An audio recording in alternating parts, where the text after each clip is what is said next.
Bonjour. Bonjour.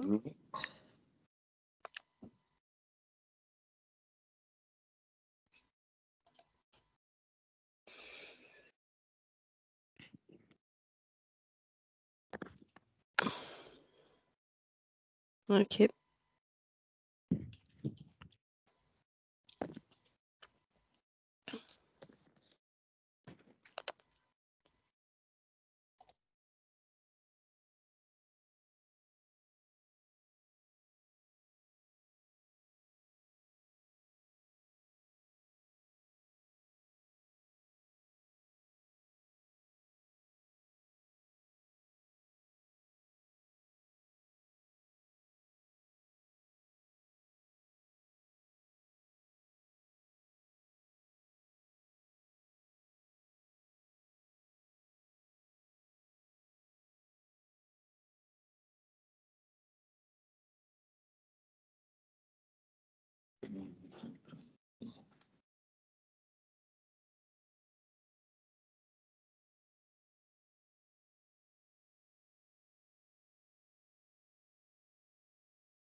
Cécile, Ah, voilà. Voilà, tu présentes ton premier slide, comme ça. Voilà.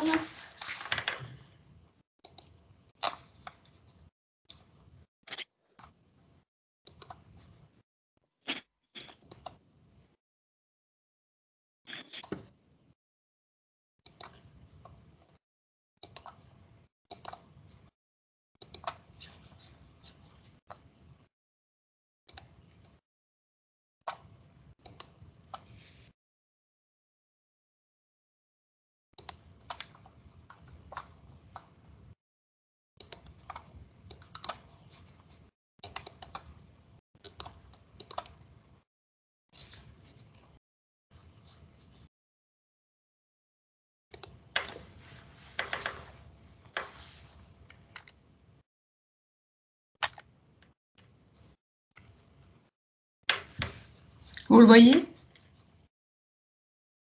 Oui, oui, c'est bon, merci.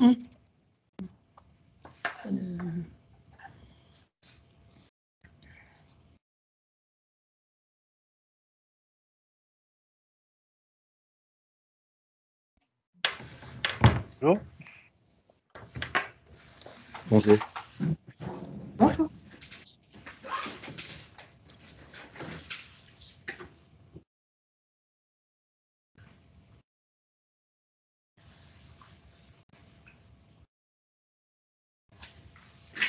Le moment le plus valorisant à l'audience est à partir de 39,90 €.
Voilà.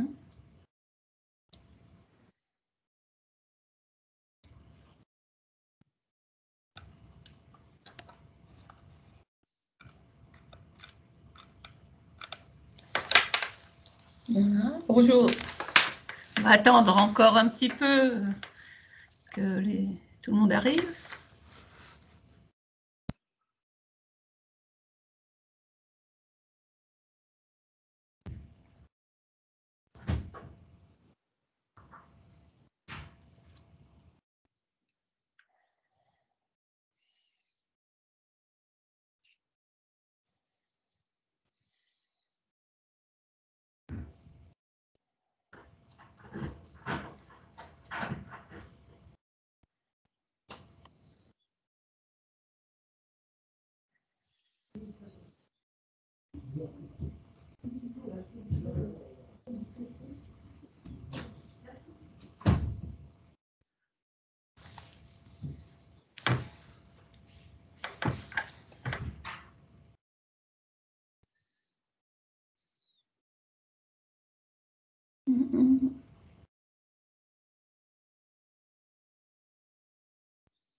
Bonjour, voilà. Bon, je pense que les 5 minutes diplomatiques sont passées pour laisser arriver les derniers connectés. Donc, bonjour à tous.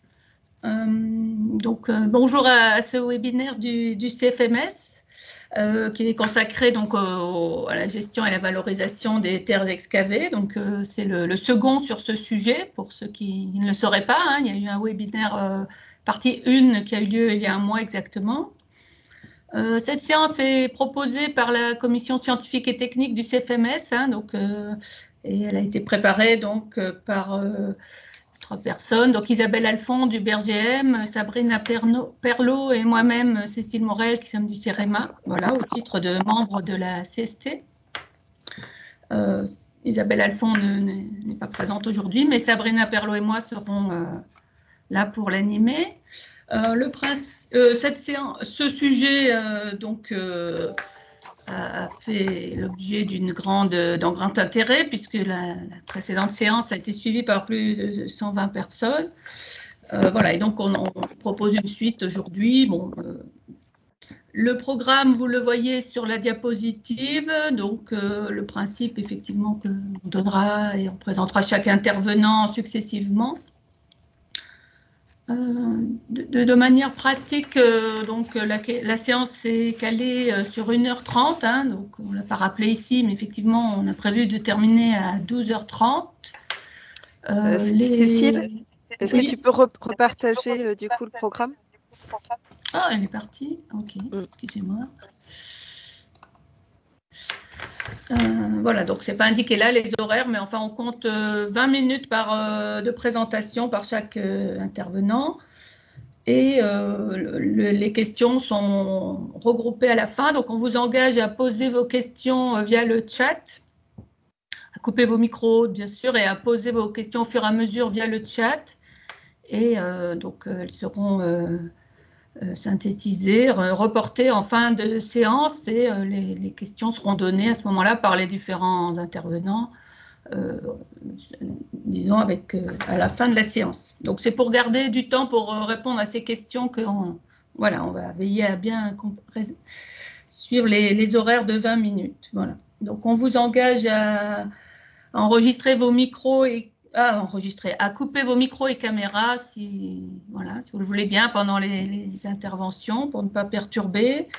Et on vous informe que la séance est enregistrée. Et voilà. Donc la captation de la séance et les documents seront disponibles enfin sur le site du CFMS. Voilà, donc on va commencer par la première intervention, donc qui est une présentation d'un guide, enfin d'un projet de guide de valorisation hors site des terres excavées en technique routière pour des projets d'infrastructures linéaires de transport, donc qui a été élaboré par une équipe composée de membres de l'UMTM et du CEREMA, et qui sera présenté aujourd'hui par Patrice Fiardard des phages GC infralinéaire. Et la présentation a été également élaborée par Benjamin Doubilly. Donc, en quelques mots, Monsieur Patrice Fiardard est directeur technique des phages GC infralinéaire, expert en géologie appliquée et en géotechnique, en terrassement. Voilà. Et dans le cadre de cette présentation, il a été au titre de la commission technique du syndicat des terrassiers, pilote du groupe de travail qui a élaboré de la partie géotechnique du groupe de travail qui a élaboré ce guide. Voilà. Je laisse la parole. Voilà.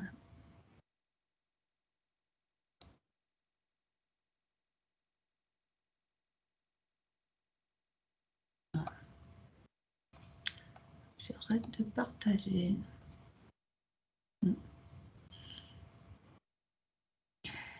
Bonjour à toutes et à tous.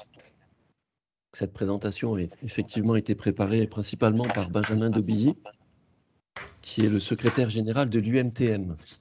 L'UMTM, c'est l'Union des métiers de la terre et de la mer, qui regroupe 4 syndicats professionnels. Le syndicat des terrassiers, des fondations, des travaux souterrains et des travaux maritimes et fluviaux. Il est utile de préciser que les réflexions sur l'économie circulaire sont engagées depuis bien avant les lois de transition énergétique et de croissance verte et d'anti-gaspillage. Pour illustrer ceci, vous avez à l'écran quelques-uns des guides de valorisation qui ont fait l'objet de premières publications à partir de 2011. La logique d'utilisation de ces guides est une logique de filière d'utilisation, que ce soit en aménagement ou en infrastructure. Dans le cas particulier de la filière aménagement, il sera considéré, pour l'évaluation environnementale des matériaux, il sera considéré en plus l'exposition sanitaire, donc exposition sanitaire du public qui a accès à la zone de travaux ou à la zone ou à l'ouvrage en construction. Alors je signalerai également la mise à jour récente des guides pour les opérations d'aménagement issus, pour les projets, pour les valorisations hors site des terres excavées en projet d'aménagement, que les terres excavées soient issues ou non de sites et sols potentiellement pollués. Ces mises à jour datent d'avril 2020. Vous retrouverez ces guides sur les sites de leurs producteurs, le BRGM, le CEREMA, mais également sur un site qui s'appelle matériaux.construction.com. 2012 est donc la première parution du guide consacré aux terres excavées à destination des projets d'aménagement. Nous ne disposions pas de guide de valorisation pour les infrastructures et à défaut, il était donc utilisé ce guide de 2012. Aussi en 2016, l'UMTM, avec sa composante, le syndicat des terrassiers, l'UMTM a sollicité le ministère l'écriture d'un guide actuellement en cours de finalisation avec un copilotage du CEREMA. Alors les participants au groupe de travail de ce guide ont été bien plus nombreux que les terrassiers et le CEREMA. On a introduit des maîtres d'ouvrage, des ingénieries. Le groupe était assez pluridisciplinaire. Alors nous disposions bien sûr de quelques exemples significatifs de chantiers avec valorisation des terres excédentaires que nous voulions reproduire et on constatait que nous n'avions pas de référentiel qui encadrait ces possibilités de valorisation. Dès lors qu'un matériau sortant du site avait le statut de déchet, il fallait un encadrement de l'utilisation de ces matériaux. Alors bien évidemment, il s'agit à la fois d'économiser des ressources non renouvelables et de recourir à la réduction des déchets. Donc l'objet est de favoriser les usages au maximum interchantiers, d'accompagner la gestion et la sécurisation des opérations, alors que ça soit d'un point de vue juridique, environnemental, géotechnique ou contractuel, et de définir les usages possibles avec les limitations environnementales adaptées, que les terres excavées soient issues ou non de sites et sols potentiellement pollués.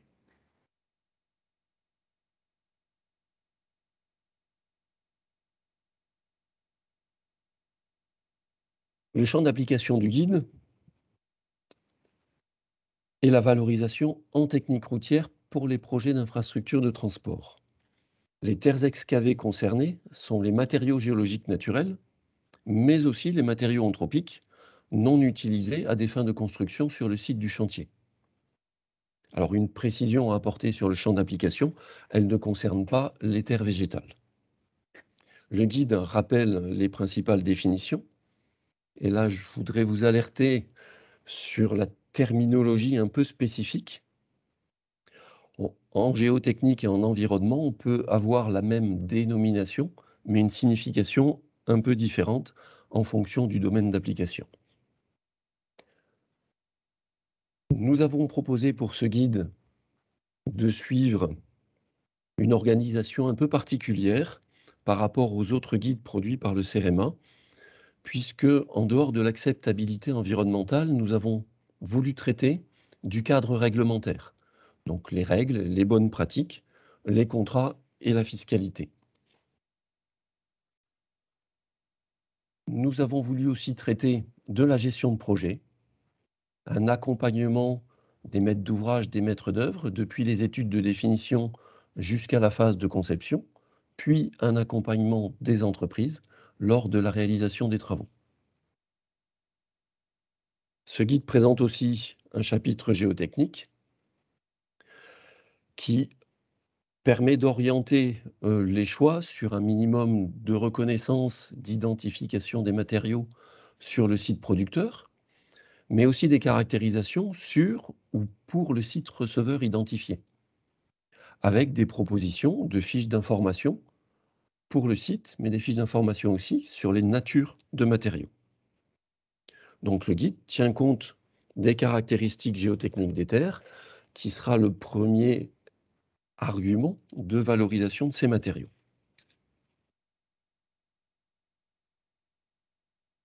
Nous retrouvons bien sûr un chapitre environnement qui fournit les spécifications concernant l'acceptabilité environnementale. Ce chapitre s'intègre en continuité des guides CEREMA pour les matériaux alternatifs, donc il s'agit d'acceptabilité environnementale. Il prend en compte les différentes phases d'études de définition, de conception, puis d'exécution de projet, et il intègre également les possibilités d'élaboration des matériaux. Le guide retrouve les 3 domaines d'emploi, les 3 types d'usages qui se retrouvent dans les guides d'acceptabilité environnementale du CEREMA, dont le premier, je rappelle, est sorti en 2011, le guide PER, un guide d'acceptabilité environnementale des matériaux alternatifs, avec donc ces 3 types d'usages, type 1, type 2, type 3. Donc retenez principalement le titre, hein, type 1, usage recouvert, revêtu. Donc il s'agit de protéger les matériaux. Dans ces utilisations de type 1, les matériaux vont être moins soumis, vont être protégés des circulations d'eau. En type 2, on est sur un usage recouvert non revêtu, c'est-à-dire on n'a pas d'étanchéité. Et là, la protection va se trouver réduite. Et enfin, en type 3, on est sur des usages non recouverts, non revêtus, où les matériaux mis en œuvre vont être soumis aux aléas météorologiques et éventuellement aux zones humides, aux zones inondables, avec des précautions qu'on va aborder par la suite. Alors, un des objectifs principaux de ce guide était de définir quelles étaient les caractérisations environnementales nécessaires pour ces terres excavées. Dans la majeure partie, on est sur des terres excavées inertes et il ne s'agissait pas de produire des caractérisations excessives qui pouvaient complexifier leur utilisation. La première démarche reste bien sûr l'analyse du contexte, afin de vérifier si le site doit être traité comme un site, comme un SSP, un site et sol pollué. Et en cas de suspicion, la procédure levée de doute comporte au minimum une visite de site et une étude historique et documentaire. Donc, dans l'organisation de notre guide, dans le cas de terres excavées, dans le cas où on se trouve en contexte SSP, nous allons devoir appliquer, vérifier la conformité des matériaux. C'est pour ça que vous voyez une croix rouge dans une colonne conformité non nécessaire. Et vous avez également une croix rouge dans le cas où les terres excavées ne sont pas issues de sites et sols pollués, mais dans le cas où les sites producteurs et receveurs ne sont pas géochimiquement comparables. Dans le cas où l'on est en site non SSP, excavation de surface et avec des sites producteurs et receveurs comparables, on pourra avoir une conformité non nécessaire, c'est-à-dire un allègement considérable des caractérisations des matériaux.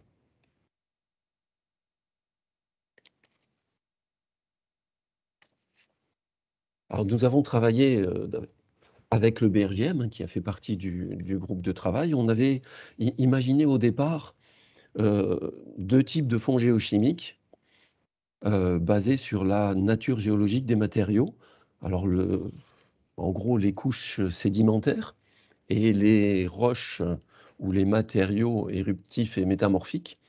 Mais le BRGM, en menant son analyse, n'est pas arrivé à trouver un consensus sur ces zones géochimiquement comparables. Et on est finalement arrivé à 3 types de zones.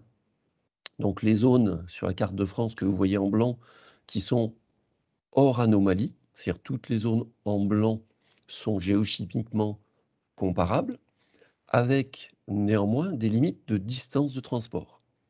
Dès lors qu'on dépasse 30 km de distance, en sortant du site d'excavation, bien sûr, dès lors qu'on dépasse ces 30 km de distance, on ne peut plus considérer que le site est géochimiquement comparable.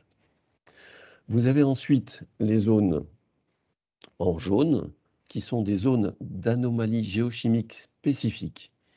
Donc les couches sédimentaires, éruptives ou métamorphiques sont susceptibles de contenir alors des polluants, entre guillemets, hein, des métaux lourds notamment, qui sont en dehors des doses ou des quantités usuellement rencontrées. Et vous avez les zones en bleu, des zones d'anomalies géochimiques.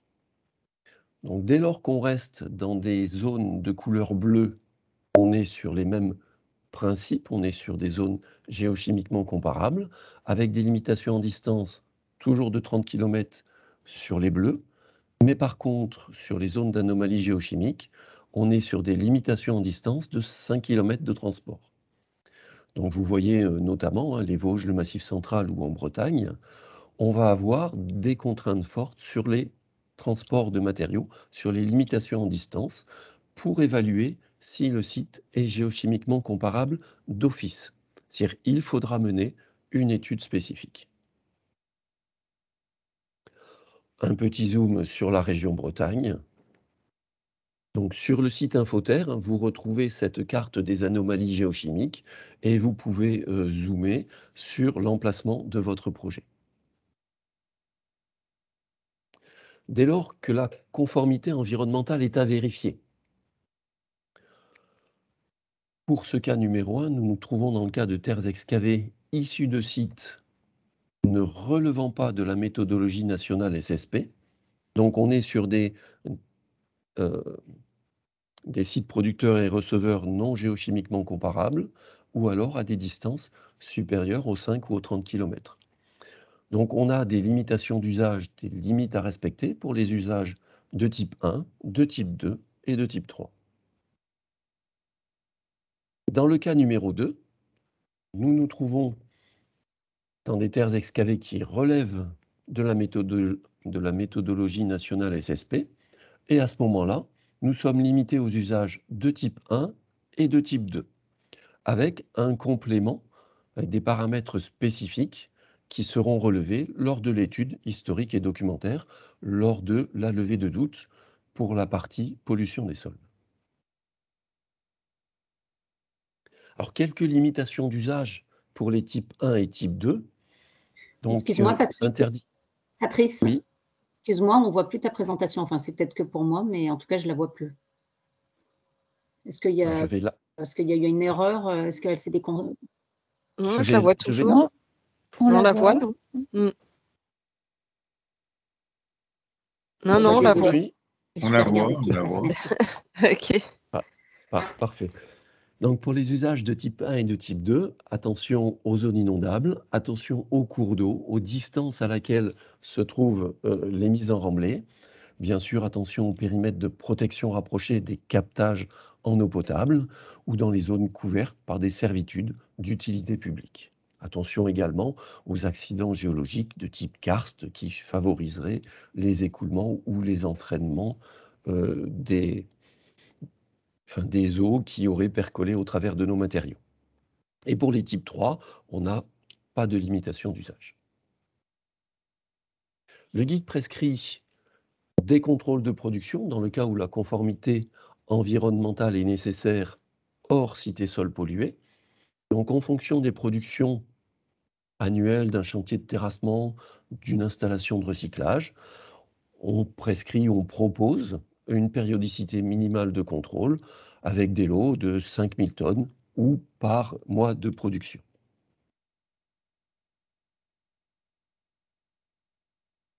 Alors je vais achever cette présentation avec un rappel des critères de sortie de statut de déchets des terres excavées, alors qui ne sont pas spécifiquement dans le guide, hein, ce sont des éléments qui sont apparus au cours de l'année 2021 et qui vont nous permettre, je l'espère, de finaliser rapidement le guide et de pouvoir le diffuser. Donc vous retrouvez ici les critères, hein, les déchets appartiennent à une liste, respectent les procédures de contrôle, font l'objet d'un contrat de cession, sont compatibles avec le site receveur et bien sûr sont identifiés et tracés. 2 diapos, 3 diapos pour finir sur la loi AGEC, le registre chronologique de traçabilité des terres excavées et sédiments. Donc vous retrouverez ces éléments dans la présentation qui sera sur le site du CFMS et également la loi AGEC, toujours pour la traçabilité des terres excavées et sédiments, avec le registre à renseigner depuis le 1er janvier 2022 pour tous les volumes supérieurs à 500 mètres cubes. Merci de votre attention et je serai à votre disposition pour répondre aux questions après les 2 prochaines présentations.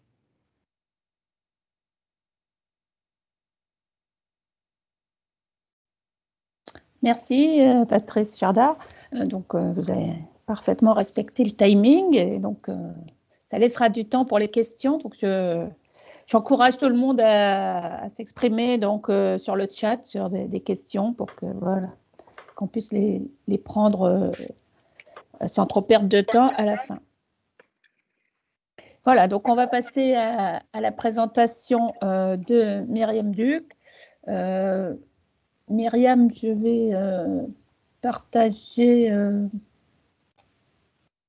voilà, mon écran, donc juste pour vous annoncer le titre hein, de cette présentation, donc, qui est lié au comportement des terres pyréteuses, donc il y a un sujet qui effectivement est à prendre en compte maintenant depuis quelques constatations et études récentes. Donc Myriam Duc qui va nous présenter ce sujet travaille à l'université Gustave Eiffel, hein, donc elle est chargée de recherche et elle travaille dans l'unité sol, roche et ouvrages géotechniques. Et avec une formation de physico-chimiste, elle participe très souvent donc, aux études géotechniques sur les aspects matériaux, comportement des matériaux liés à leur minéralogie et leur microstructure, notamment le comportement des argiles. Et elle travaille beaucoup sur la valorisation des terres, à la fois sous forme de terre creux ou de liants géopolymériques, hein, pour des valorisations, et à tous les sujets environnementaux. Voilà, je te laisse la parole, si j'arrive à débrancher, voilà. Alors, j'essaie, est-ce que vous voyez arriver? Mais il n'est pas en plein écran, mais sinon, là, on le voit. Est-ce que ça arrive? Vous le voyez en plein écran? Non, pas encore. Pas encore. Alors, je ne vais peut-être pas partager le bon. Là, est-ce que vous voyez quelque chose? Oui? Ça va changer pour la fin.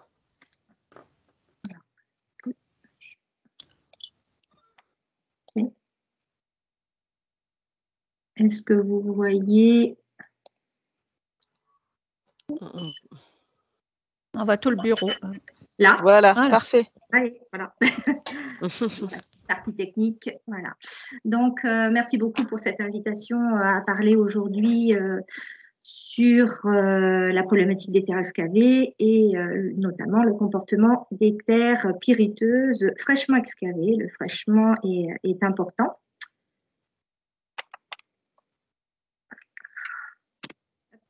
Donc, je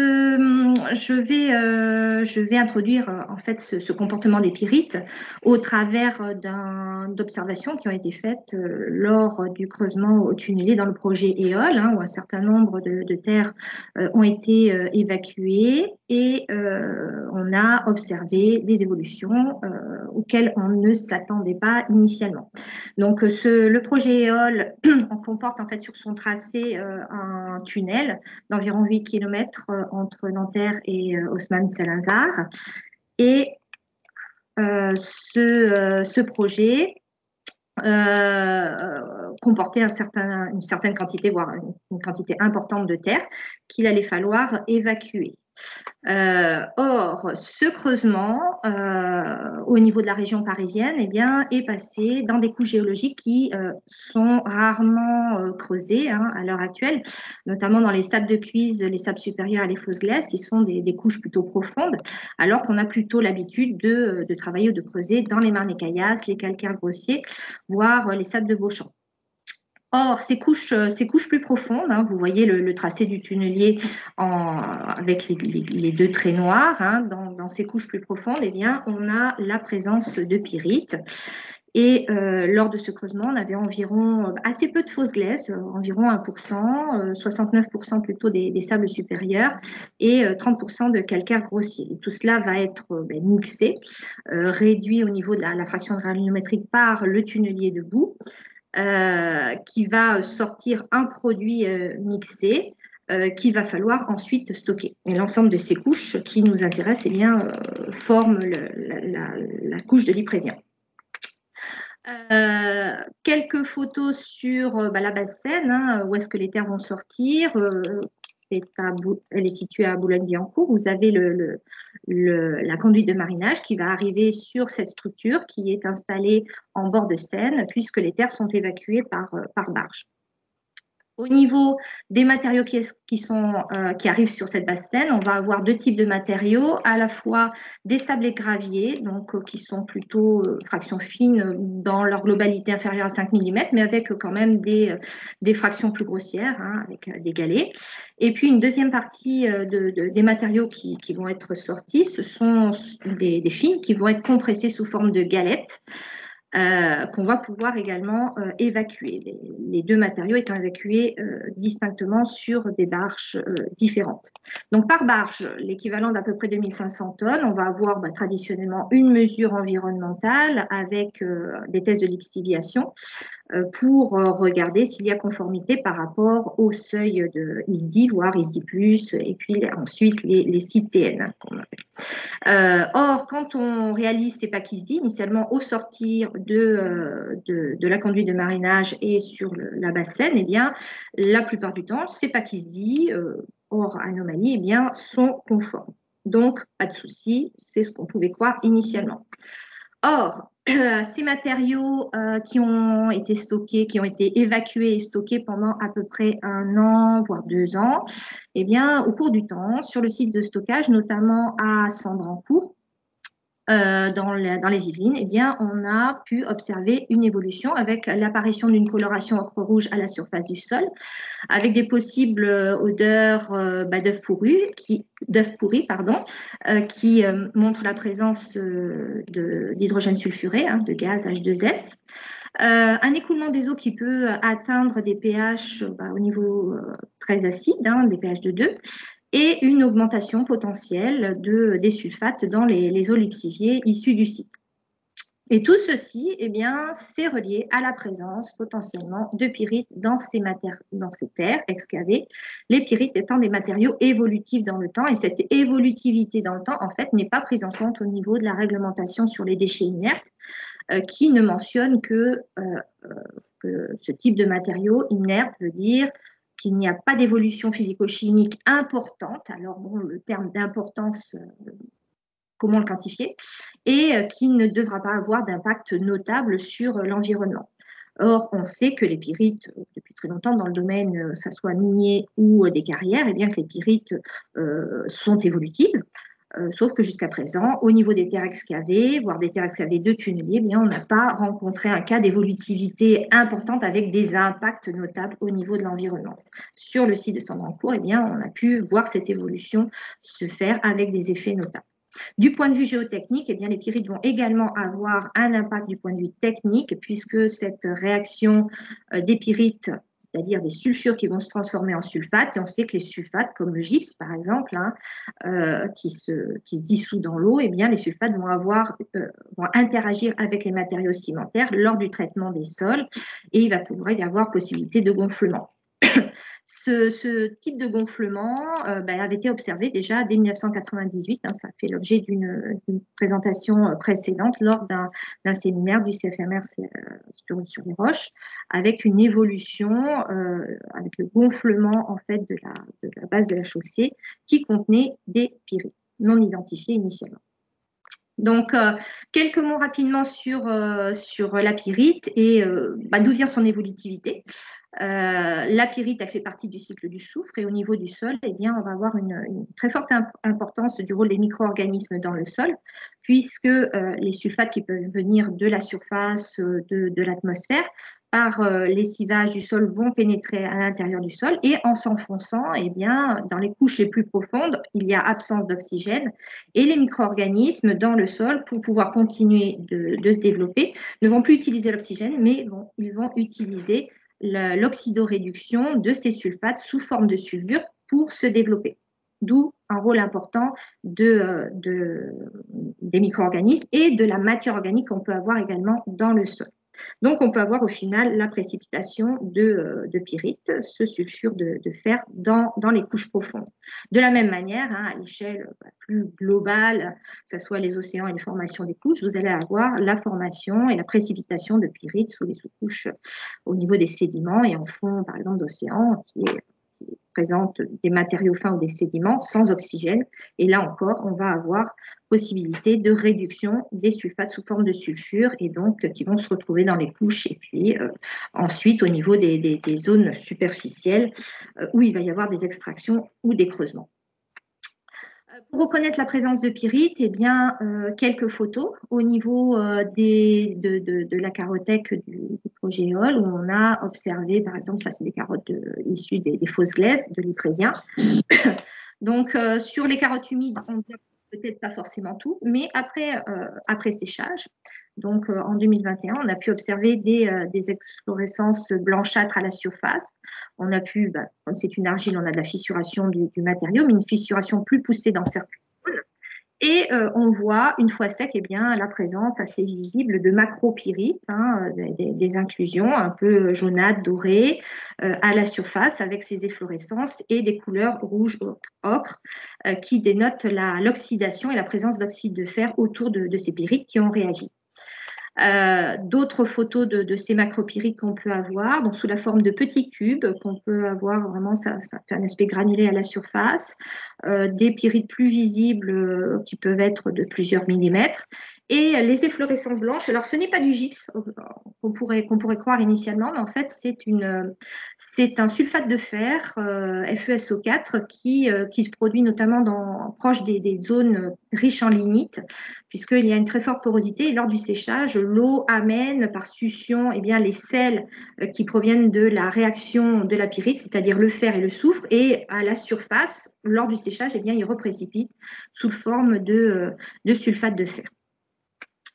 La pyrite, forme macro, mais également beaucoup de pyrites ne sont pas visibles à l'œil nu, mais vont être observables au niveau de la microscopie électronique à balayage avec des particules micrométriques, comme vous pouvez le voir sur ces différentes photos, avec des formes qu'on appelle framboïdales ou des formes sous forme de particules, j'appelle double pyramide, qu'on peut voir qu'on reconnaît très facilement, puisque ce sont des particules relativement lourdes, c'est toutes celles qui apparaissent en blanc sur ces photos. Et on a également la présence de soufre natif qui apparaît en certaines zones, peuvent être un petit peu jaunâtres, le soufre sous forme jaune, jaune canari, qu'on peut observer également sur certaines carottes. Ce phénomène d'oxydation des pyrites, comment est-ce qu'il se produit? En fait, il va se produire au niveau des terres excavées, fraîchement excavées, puisque une fois qu'elles sont mises au contact de l'air ou qu'on a des terres superficielles qui sont depuis très longtemps exposées, il peut y avoir de la pyrite à l'intérieur, mais elle est stabilisée. Là, la terre, lorsqu'elle provient des couches profondes et qu'elle est excavée fraîchement, mise au contact de l'air et en présence d'eau, il va y avoir une évolution de ces pyrites qui vont, FeS2, vont se transformer sous la forme de sulfate avec relargage d'ions H+, qui sont responsables de l'acidification des eaux au niveau du sol. Ce phénomène se produit dans le temps. Vous allez avoir plusieurs phases, et ce qu'il faut retenir, c'est qu'initialement, tant que le pH reste relativement élevé, on va utiliser l'oxygène, mais qu'à partir du moment où le pH va commencer à diminuer dans l'eau, vous allez pouvoir avoir une accélération du phénomène d'oxydation de ces pyrites jusqu'à un pH inférieur à 3,5 par exemple, où là, vous n'avez même plus besoin d'oxygène pour activer la réaction, mais le couple fer2, fer3 va pouvoir être utilisé pour alimenter l'oxydation de la pyrite et donc le relargage des sulfates et l'acidification du sol. Donc, c'est une évolution qui se fait essentiellement pendant la période de séchage et d'humidification des terres lorsqu'elles sont stockées, d'où lorsqu'il y a de la pluviométrie et des moments de séchage à la surface. Et au bout d'un certain temps, vous allez avoir un blocage en fait de cette réaction parce que vous avez la passivation de la surface de la pyrite qui va se produire. C'est-à-dire que les produits qui vont être formés par dégradation de la pyrite vont pouvoir reprécipiter pour former comme une gangue à la surface des particules de pyrite et vont empêcher une dégradation ultérieure. Or, la cinétique de l'ensemble de ces processus, notamment sur les sites de stockage, est relativement difficile à apprécier parce que chaque site de stockage a un environnement, pluviométrie, température, etc., qui lui est propre, et les matériaux mis en œuvre sont également pas forcément compactés ou vont pas avoir la même perméabilité sur chacun des sites. Donc, difficile d'appréhender cette cinétique d'évolution en une semaine, en un an, dans 10 ans. Cela dépend de la mise en œuvre du matériau et des conditions environnementales. Comment donc gérer les terres pyriteuses? Plusieurs options, soit le lavage des terres, mais ça peut s'avérer assez peu efficace, notamment parce que les argiles ou les fractions fines vont rester collées après les fractions grossières. Donc concrètement, on peut ne pas avoir de bons résultats par cette méthode de lavage des terres. Un traitement physico-chimique également des terres en utilisant un module de désulfurisation, c'est surtout utilisé lorsque la pyrite est en quantité importante, c'est plutôt utilisé dans le domaine minier. On peut gérer ces terres pyriteuses en essayant sur le site de diminuer l'accès à l'oxygène au niveau des surfaces de pyrite en maintenant la saturation en eau des matériaux. Donc, soit on est immergé sous eau, on a de l'ennoiement, puisque l'oxygène diffuse assez lentement, voire diffuse très peu au niveau de la couche d'eau au-dessus des terres. On va essayer de compacter au maximum pour conserver la saturation des terres de la même manière pour éviter la pénétration de l'oxygène jusqu'aux particules. Or, dans les stockages, ce taux de compactage n'est pas imposé. Et on va également potentiellement pouvoir recouvrir les terres excavées par une couche de matière organique, par exemple des copeaux de bois, qui peuvent agir comme des lits filtrants. Ce sont des différentes solutions. Un autre moyen de gérer ces terres pyriteuses et notamment la potentielle acidification des eaux du site, eh bien, c'est de neutraliser par ajout de carbonate. On va surtout utiliser des calcaires ou des craies qui sont à base de calcium, qui normalement ont une réactivité par dissolution qui est rapide, contrairement au carbonate magnésien. Et on va essayer de faire un mélange intime de la fraction fine, avec une fraction fine de ces carbonates avec les terres. Dans ce cas-là, on va neutraliser effectivement l'acide potentiellement généré, mais on a toujours le problème du relargage des sulfates qui peut quitter le site de la même manière. Donc, il va falloir essayer, initialement, avant de potentiellement réaliser ce traitement, eh bien, savoir si la terre que l'on a à gérer contient des pyrites, dans quelle quantité, et s'il y a un risque de génération d'acide dans cette terre. On va, dans ce cas-là, calculer ce qu'on appelle le rapport NP sur AP, le potentiel de neutralisation sur le potentiel d'acidification. Vous trouvez ce potentiel qui est défini dans une norme dans laquelle je vais parler juste après. Et on va se placer avec un NP sur AP égal à 1. 1, c'est on compense exactement l'acidification par les carbonates, mais par mesure de sécurité, on va aller jusqu'à 3, voire 4, voire 6 sur le site.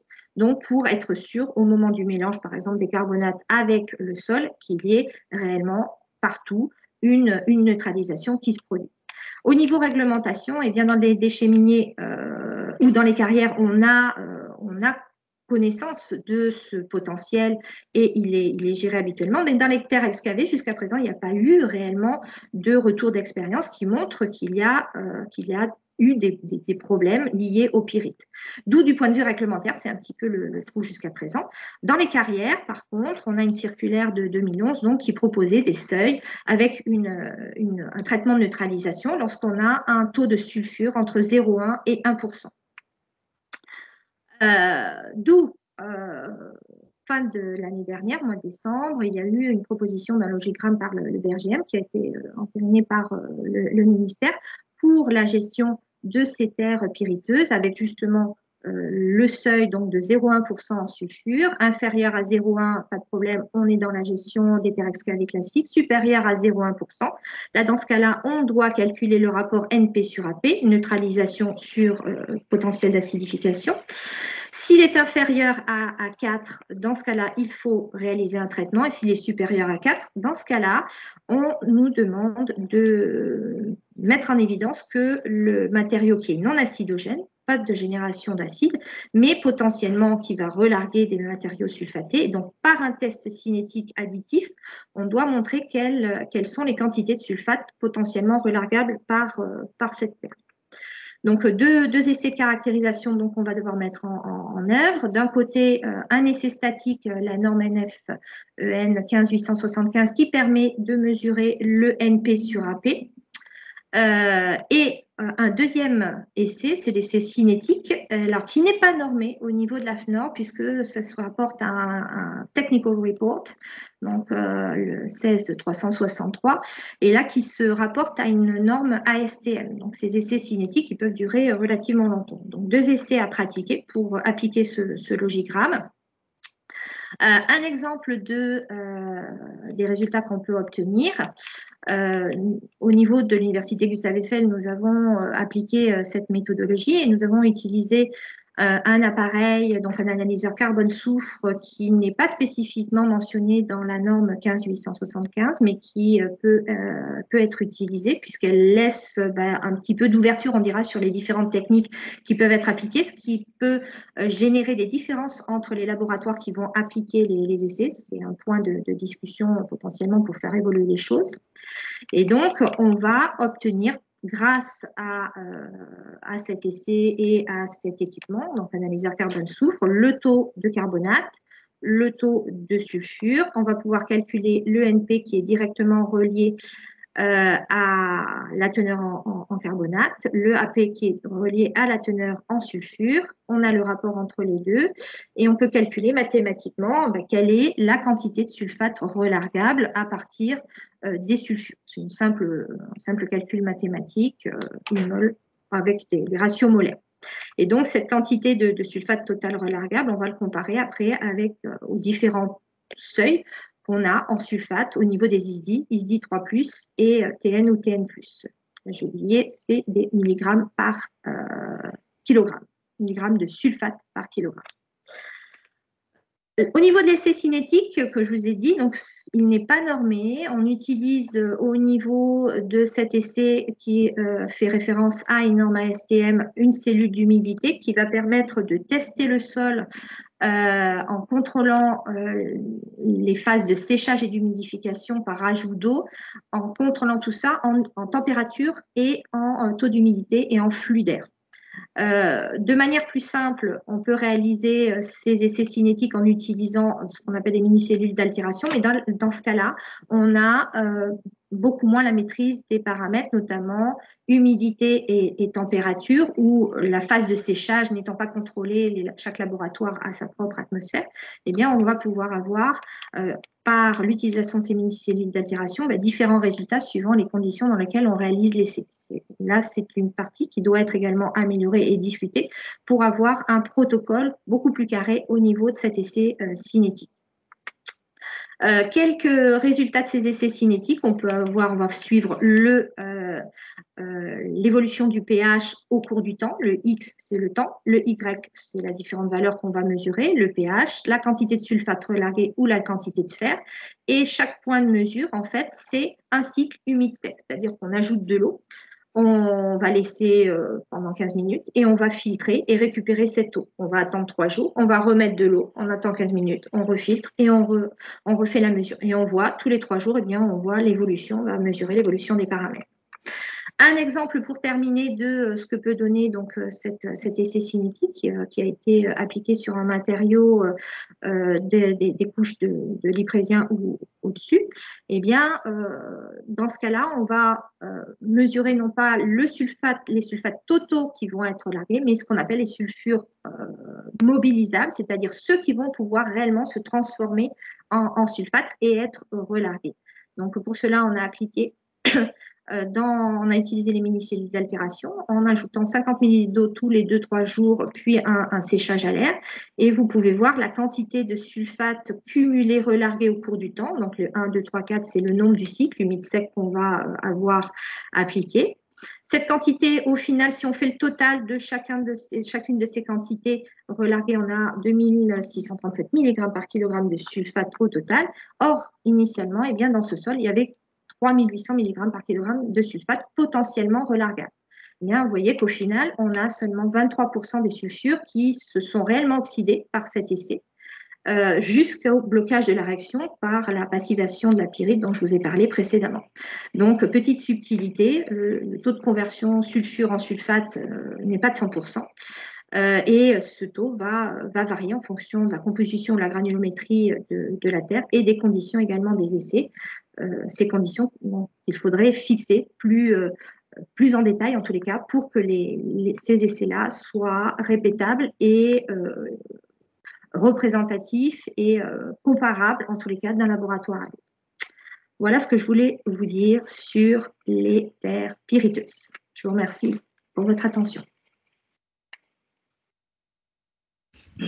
Merci beaucoup. Merci beaucoup, Myriam. Donc, on aura l'occasion, à la fin de la séance, de passer aux questions. Donc, maintenant, on va passer au dernier exposé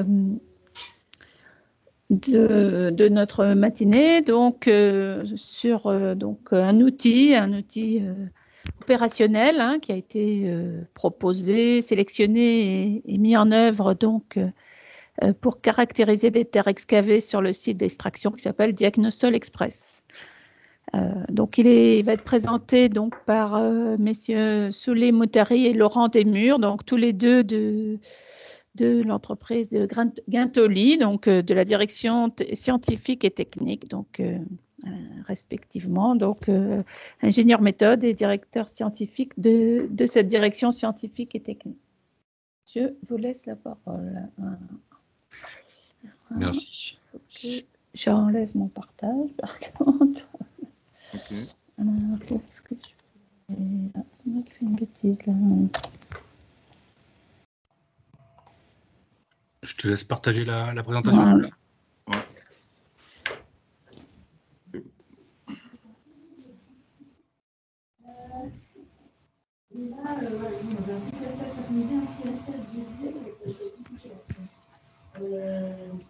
Voilà.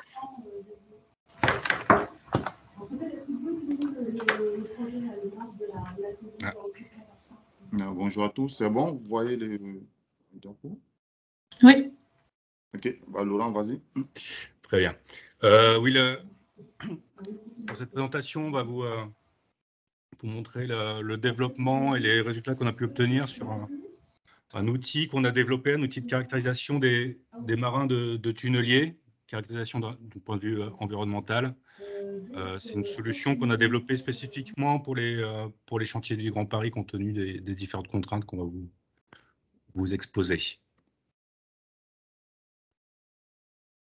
Donc, notre présentation, sommairement, on va vous présenter le cadre de développement de ce projet, les différentes phases de développement qu'on était amené à établir, et puis les résultats de cette solution sur un chantier en cours aujourd'hui qui est la ligne 16.2 de la ligne du Grand Paris. Je vais passer rapidement sur la présentation du groupe NGE. On est une entreprise de 15 000 personnes avec un chiffre d'affaires de 2,4 milliards. Vas-y, si tu peux passer à la suite.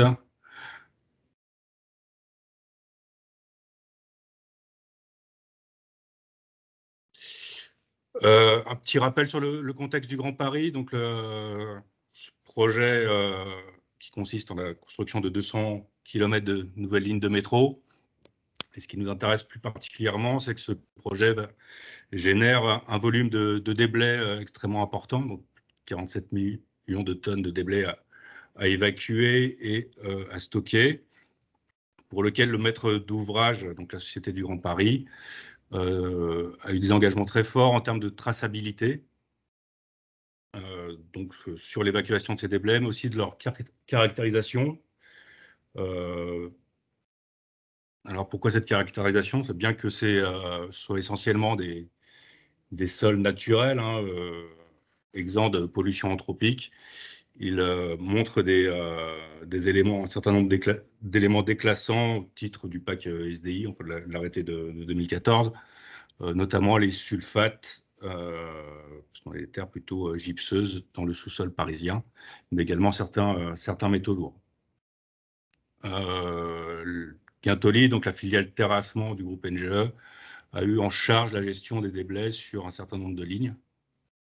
Est-ce qu'on va surtout s'attarder sur 2 lignes de métro, donc la ligne 15, sur la ligne 15 Sud, le lot T2C, où on a eu à gérer plus de 500 000 m3 de matériaux, et puis la ligne 16.2,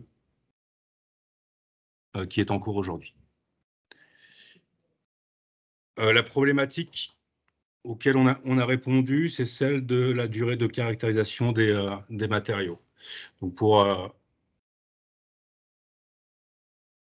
faire cette caractérisation des matériaux, je dirais que l'analyse réglementaire, c'est le PAC SDI, qui demande un certain temps. Alors, à l'époque, les labos nous parlaient de 5 jours. Bon, on est arrivé aujourd'hui à 72 heures avec l'amélioration de la logistique autour de ces essais.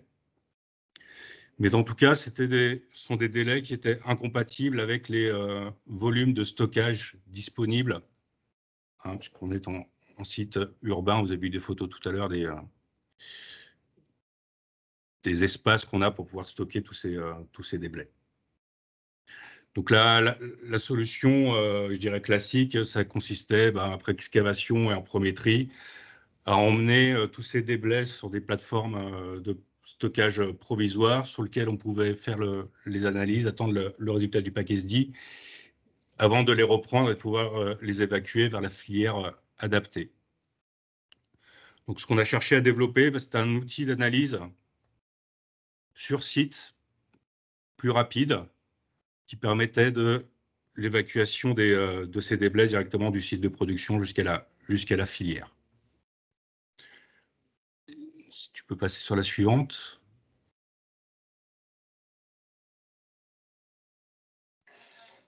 Et la solution sur laquelle on est adapté, donc c'est dans la précédente, s'il te plaît, Soulé. Je termine.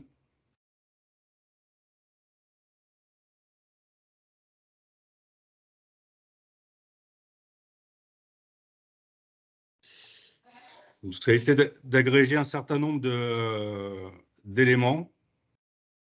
Un premier élément qui est d'analyse spectrométrie à fluorescence X pour l'analyse de tout ce qui va être les métaux lourds sur les matériaux bruts.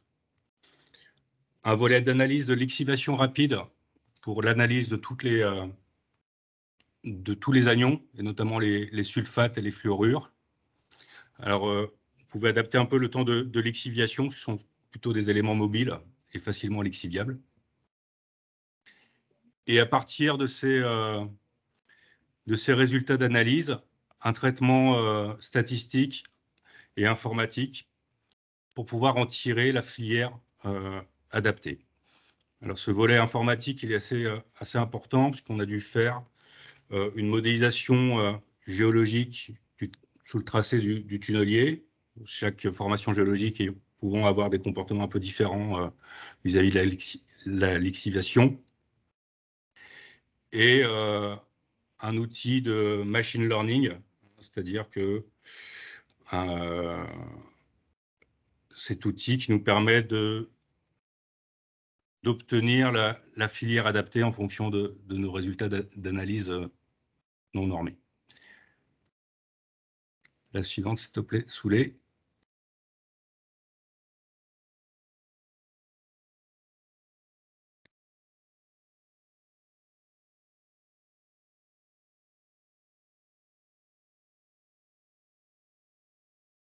La première étape de notre projet, c'était une étude en laboratoire à la base d'échantillons sur carottes qu'on a pu récupérer sur nos chantiers et qui ont été aussi fournis par la Société du Grand Paris. On a réalisé plus de 800 analyses et ça nous a permis, toute cette phase, de mettre au point nos protocoles d'essai et d'étalonner notre système de machine learning. Je te laisse passer à la suivante. Ce volet informatique, sur quoi il est basé? Sur la géostatistique, sur le machine learning dont je vous ai déjà parlé, mais également sur l'interface avec le suivi du tunnelier en temps réel pour pouvoir savoir dans quelle formation géologique on était au moment du prélèvement de nos échantillons. Cet outil permet également d'avoir une gestion simplifiée de l'introduction de nos données pilotes. Je vais vous laisser la parole à Soulé qui va vous présenter les résultats du chantier pilote, donc sur la ligne 15, le lot T2C, et les résultats actuels que nous obtenons sur la ligne 16.2. Ok, merci Laurent. Fort de ce constat, il faut d'abord rappeler que l'outil Dianosol est adapté uniquement pour l'analyse des matériaux issus du tunnelier. Donc là, on est vraiment dans un cadre de matériaux de tunnelier, non pour des parois moulées ou bien pour nos terrassements classiques. Voilà. C'est dans ce cadre que la même année, qui suit 2017, le groupe NGE a été attribué du lot du terrassement et de génie civil de la ligne 15, l'autre T2C, voilà, un beau chantier qui s'étend entre Champigny-sur-Marne et Noisy-Champs. Il faudrait passer la diapositive. Voilà. Allô?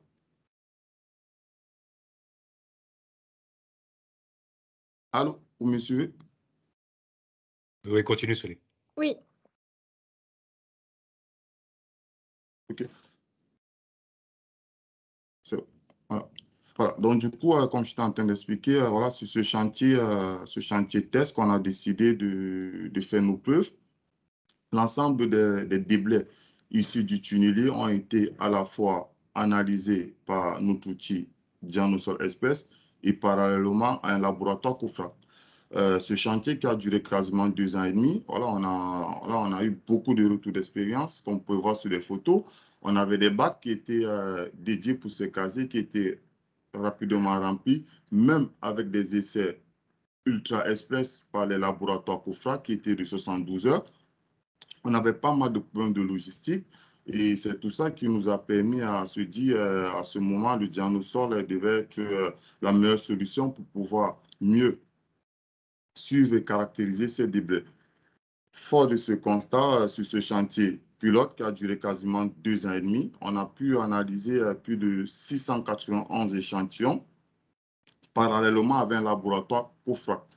Les résultats sont plutôt très prometteurs parce qu'on voit que les déblais analysés à la fois avec notre outil DianoSol Express et avec le laboratoire COFRAC, on avait des déblais qui sont correctement classés à hauteur de 95%.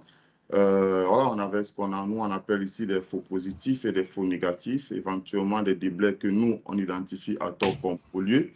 Et inversement, c'était dû à quoi? C'était dû au démarrage. Comme Laurent l'a expliqué, il faut savoir que l'outil DianoSol Express, nous, on fait une modélisation géostatistique et à la base, on est obligé de faire une pré-caractérisation des différentes couches lithologie afin de pouvoir se connecter, on va dire, avec l'interface du tunnelier. Donc, au démarrage de ce chantier, on avait eu du mal à pouvoir connecter notre modèle avec celui du tunnelier, ce qui justifie ces différents écarts de moins de 5%.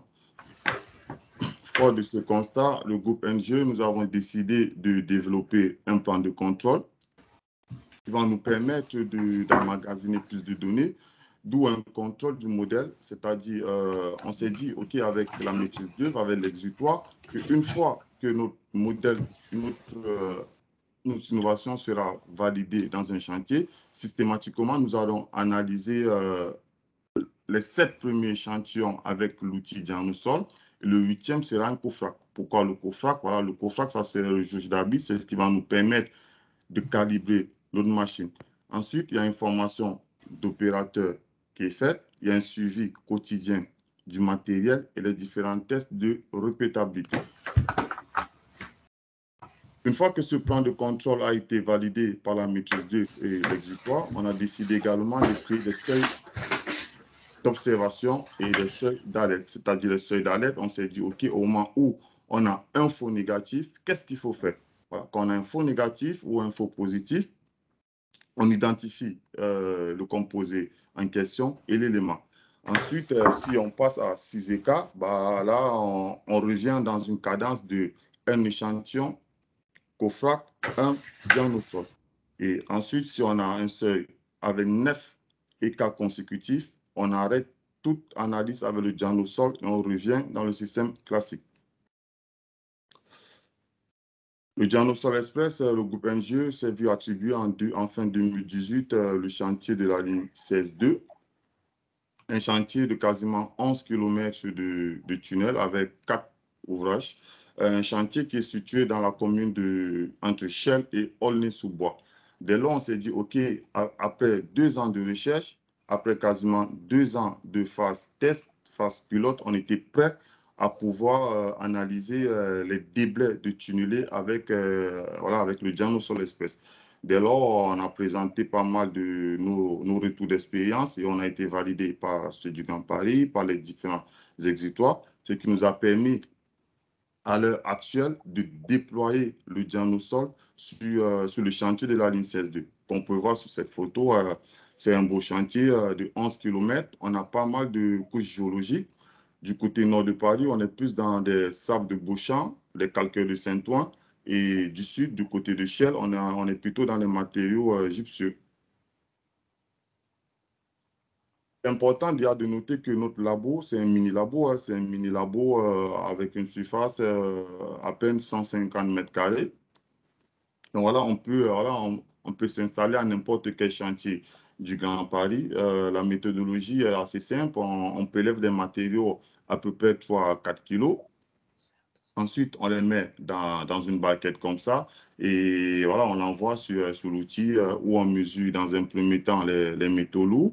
Ensuite, on fait les essais de lixiviation et avec une modélisation géostatistique et notre machine learning, ça nous permet de déclasser nos matériaux par filière. Il est important de rappeler que le diagnostic, nous, on déclasse les matériaux par filière. Donc voilà, à savoir l'ISDI, l'ISDI+, l'ISDND ou la TN+. À ce jour, le diagnostic est déployé sur le chantier de la ligne 16-2. Nous sommes basés actuellement à Aulnay-sous-Bois. Après avoir caractérisé plus de 435 échantillons du TBM7 dans le tunnelier dans laquelle, grosso modo, les couches géologiques sont les sables de Beauchamp et les calcaires de Saint-Ouen. Nous avons des déblais qui sont correctement classés à hauteur quasiment de 90%. Certes, on a des faux négatifs et des faux positifs qui est dû au démarrage du tunnelier et également au niveau des facettes. Il faut savoir, sur ce chantier, des fois, le tunnelier, il y a un brassage de couches géologiques. Donc, à ce moment, voilà, on n'arrive pas à bien recadrer la filière. Donc, voilà, c'est dû sur 2 ou 3 échantillons au démarrage. Mais à ce jour, l'ensemble des échantillons sont analysés par le Diagnosol Express et le retour COFRAC, qui est 1/8, nous classe correctement classés. Pareil avec les matériaux du TBM8, que là, c'est plutôt les matériaux à sulfateux. On a des déblais qui sont correctement classés à hauteur de 95%. Donc voilà, le diagnostic à ce jour est vraiment déployé sur l'ensemble des chantiers du groupe NGE. Et on travaille à pouvoir l'améliorer, comme la présentation de tout à l'heure sur les sujets de la pyrite. Donc, on travaille à ce que de pouvoir être capable pour l'avenir, de pouvoir anticiper ce problème de pyrite. Merci pour votre attention. On reste à votre disposition pour répondre à vos questions.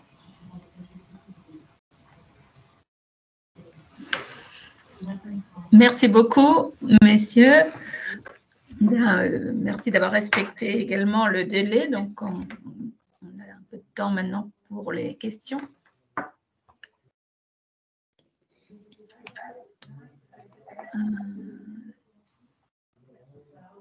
Donc, je vais passer la parole à Sabrina, si elle est là.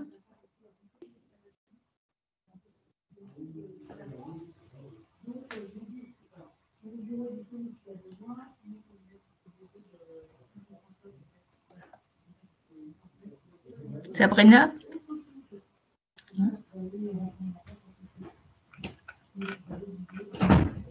J'ai un problème de connexion.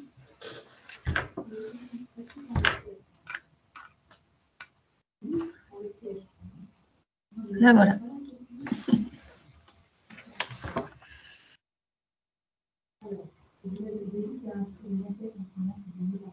Ok. Oui, je vous disais que j'allais partager le diaporama. Donc, voici les questions que nous avons eues donc, sur la première présentation.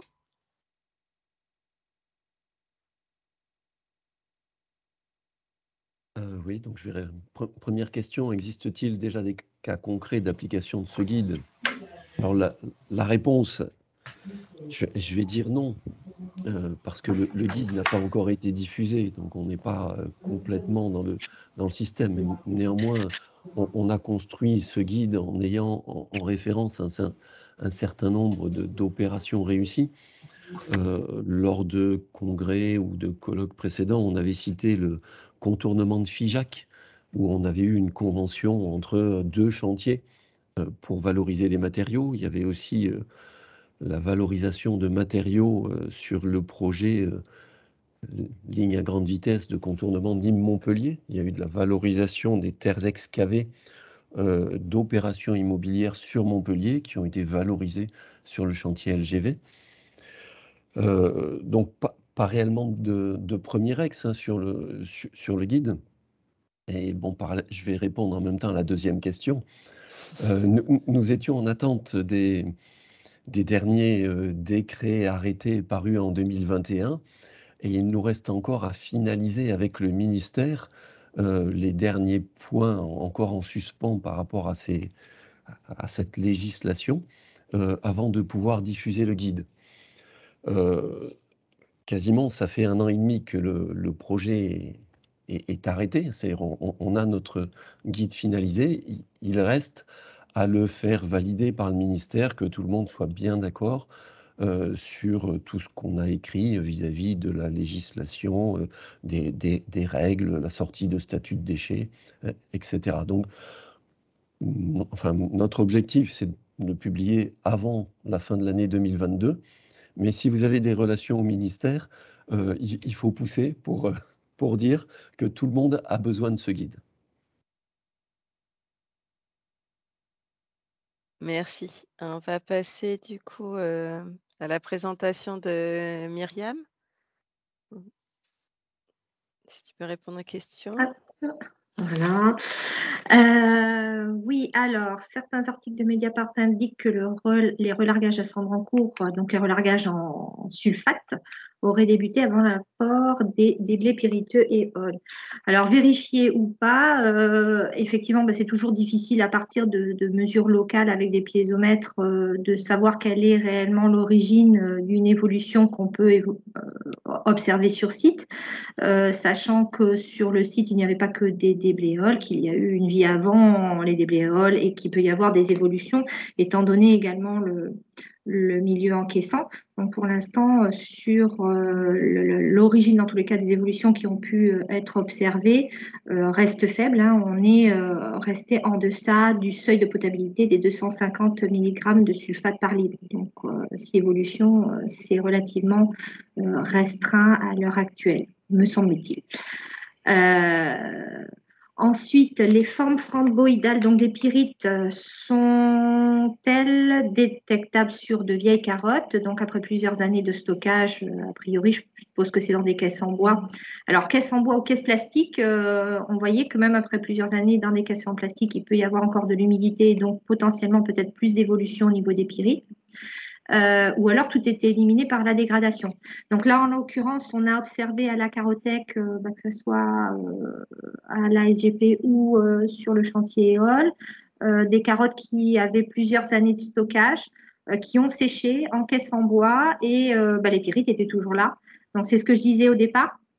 On a vraiment l'évolution et la dégradation qui se fait quand on a de l'eau liquide plus de l'oxygène. En fait, une fois que le matériau est séché et même s'il y a encore de l'humidité résiduelle dans l'air, les pyrites n'évoluent plus. Il y a une sorte de passivation qui va se faire à la surface. Et l'eau qui peut y avoir absorbée à la surface n'est pas suffisante pour éliminer les produits de dégradation et permettre qu'à nouveau la pyrite continue sa dégradation. Les produits de dégradation vont rester à la surface de la pyrite et puis vont se redéposer à la surface. Donc il faut vraiment eau liquide plus de l'oxygène pour vraiment voir de l'évolution. Donc on peut les détecter même après plusieurs années, il reste des pyrites dans les sols. L'absence de retour d'expérience sur le sujet des pyrites dans les terres excavées ne démontrait-il pas un problème de gestion de site plutôt qu'un problème sur les déblais pyriteux en eux-mêmes? En fait, jusqu'à présent, alors pas le fait du hasard, mais dans le bassin parisien, en tous les cas, la majorité des matériaux qu'on peut excaver, il y a des carbonates naturellement à l'intérieur, voire on a des marnes, on a des carbonates en grande quantité. Donc, s'il y a pyrite, plus dans des quantités, alors pas faramineuses, on n'est pas dans du déchet minier, et bien même s'il y a une évolution de ces pyrites, les carbonates sont toujours suffisants en tous les cas pour ne pas avoir d'évolution du point de vue du pH du sol, et les sulfures qui peuvent se transformer en sulfate souvent sont négligeables par rapport à la présence de gypse. Donc c'est pas forcément un problème de stockage. On a simplement eu, je dirais peut-être pas la malchance, mais d'aller creuser dans les couches de l'Yprésien qui, eux, par contre, sont dépourvus totalement de carbonate. Et c'est là que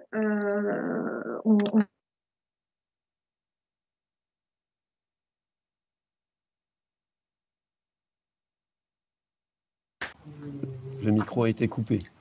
Ouais. Oui. Ouais. Après, il faut que tu reprennes après carbonate. Après, il prévient. Après, il prévient.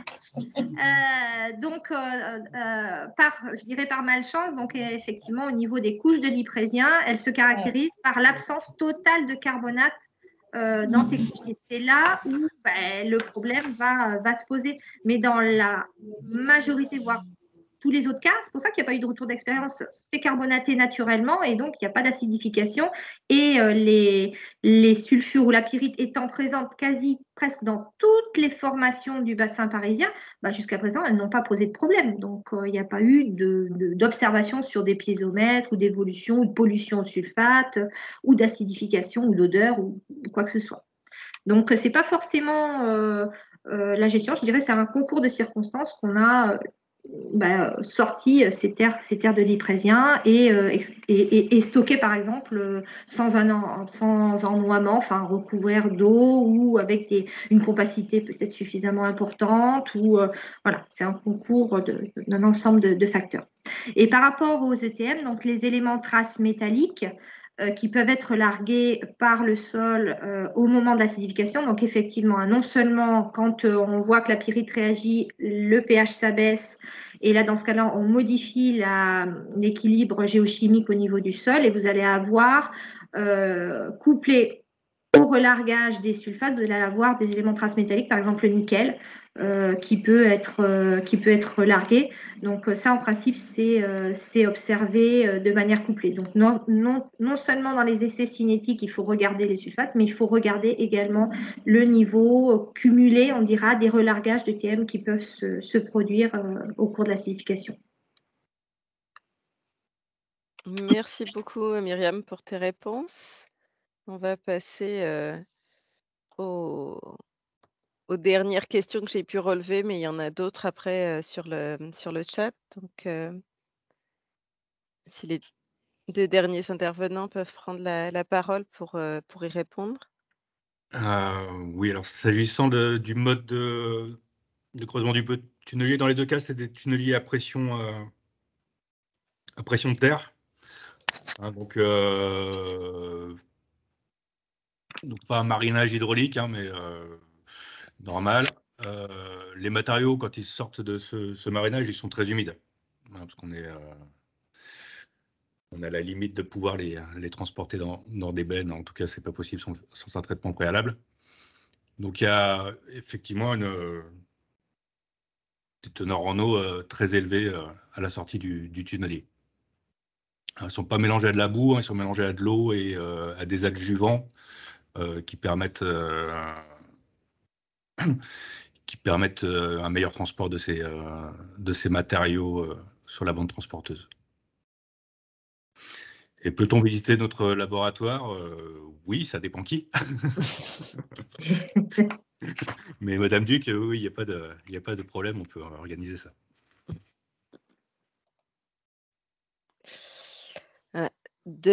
Sinon, on a eu des nouvelles entre-temps, hein, de nouvelles questions sur le chat. Donc, un contrôle de la dérive du système de machine learning est-il en place? Oui, ça fait partie de notre plan de contrôle. Après, alors, Soulet, toi qui es plus opérationnel, tu me dis si je me trompe, mais on n'a pas quelque chose de systématique. C'est à partir de, si on constate une dérive importante, alors on ira jusqu'à regarder dans le machine learning. Mais sa robustesse et je dirais un peu la limitation du nombre d'éléments qu'on lui donne au machine learning, parce qu'il peut parfois trop apprendre et finalement donner de mauvaises réponses et tester au démarrage. Hein. Quand on l'étalonne au démarrage du tunnelier. Ok, merci. Une autre question, comment le machine learning gère-t-il l'orientation des déblais provenant d'interfaces géologiques? La difficulté qu'on a, c'est qu'on mesure des éléments, les métaux lourds, on les mesure sur le matériau brut.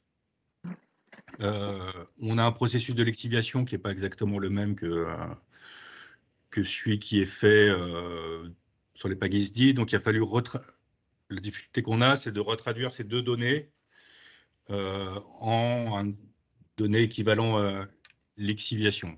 Quand on a fait toutes nos analyses statistiques, on s'aperçoit qu'il n'y a pas de loi simple pour le faire. C'est pour ça qu'on est amené à faire du machine learning. Et le principe, en fait, c'est d'abreuver l'algorithme avec nos données, les données PAGISD. Et à partir de là, il fait une arborescence pour arriver à un résultat. Je ne suis pas spécialiste de machine learning, donc je ne vais pas pouvoir vous donner beaucoup de détails là-dessus, mais c'est le processus qui est utilisé. Moi, si je peux rajouter à cette question, il faut savoir qu'avant le démarrage de chaque tunnelier, de chaque chantier, on a une phase de pré-caractérisation de 6 mois. C'est-à-dire, on fait d'abord une modélisation de l'ensemble de couches lithologiques auxquelles on va rencontrer. On récupère les carottes en fonction de chaque couche lithologie qu'on envoie dans un laboratoire COFRAC, qu'on analyse. Une fois analysé, on a le retour de ce COFRAC, par exemple, dans les argiles vertes, par exemple, si c'est le sélénium qui déclasse les matériaux, ou bien dans les sables de Beauchamp, c'est par exemple le molybdène.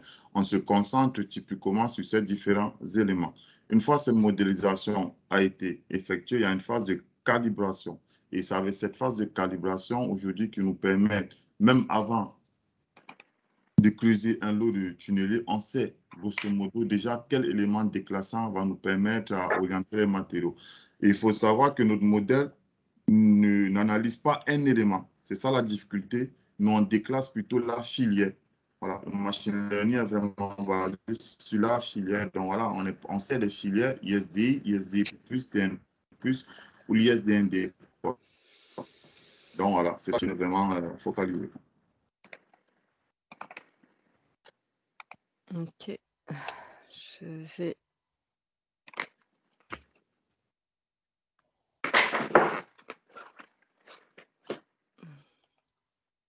Attendez. J'essaie de nouveau de partager mon écran pour que tout le monde puisse suivre les questions. Donc, voilà. Ensuite, il y avait comment est déterminée l'incertitude de mesure provenant du machine learning?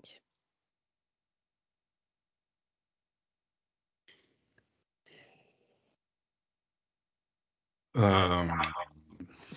suis un peu embêté là. Pour répondre à cette question, c'est un peu trop pointu pour mes connaissances. C'est évidemment appuyé sur des spécialistes pour traiter ces sujets qui ne sont pas là aujourd'hui. Je dirais que la manière de répondre, enfin la manière dont je peux répondre, c'est qu'aujourd'hui ça fonctionne, quoi. Alors, je ne sais pas si on a une incertitude de 5%, de 10%, de 20%. Je ne saurais pas vous dire. Ce qu'on voit par contre, c'est qu'on a des résultats très proches de ce qu'on obtient avec notre référence COFRAC. Il y a un point, on est passé assez vite, c'est-à-dire que sur la ligne T2C, on a pu comparer nos résultats avec nos résultats COFRAC d'un labo de référence, donc pas qui se dit d'un labo de référence, et puis on avait des mesures COFRAC d'un autre laboratoire. Et ce qu'on s'aperçoit, c'est que notre solution permettait de répliquer presque parfaitement les résultats obtenus avec notre laboratoire de référence. Par contre, quand on comparait avec l'autre laboratoire, le laboratoire tiers, on a des résultats très différents. Donc, une manière de répondre, c'est que la solution Diagnosol n'est pas plus fausse que des résultats interlaboratoires. Très bien, merci.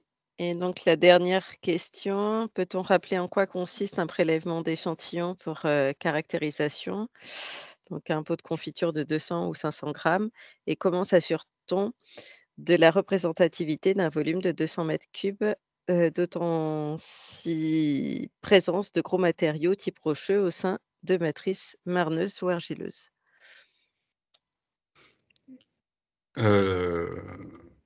Soulet, c'est pareil, si je dis une bêtise, tu m'interromps.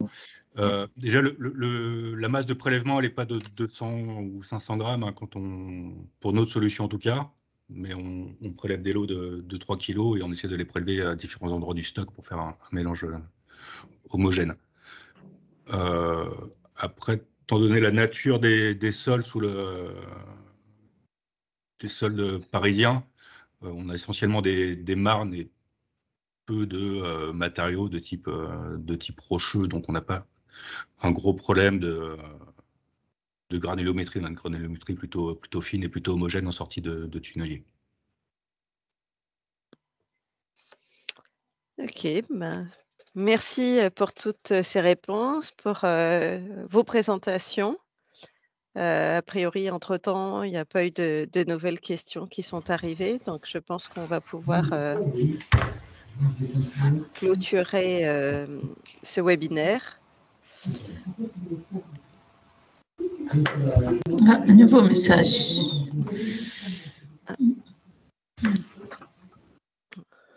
Voilà. Donc, bonne journée à tous et on se retrouve au prochain webinaire. Et juste, je rappelle que les documents seront mis à disposition sur le site du CFM. À bientôt. Merci à tous. Merci, à bientôt. Merci, au revoir. Au revoir.